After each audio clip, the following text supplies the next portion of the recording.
Number 5, no double pay. Ito yung hindi nagbibigay ng double pay kapag may holiday. Lalo na kung April, yan ang holiday niyan. 4 ata o 3.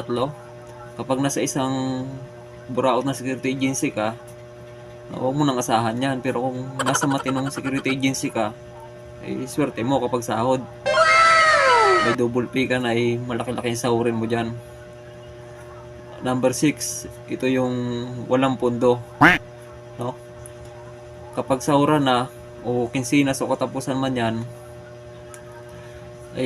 kapag hindi pa nakabigay si kliyente kay security agency, magkakaroon tayo dyan ng problema.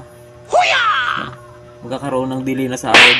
Ang sasabihin niya sa iyo ni operation manager pag tinanong mo, hintay-hintay lang. Ayan ang mga matinding sagot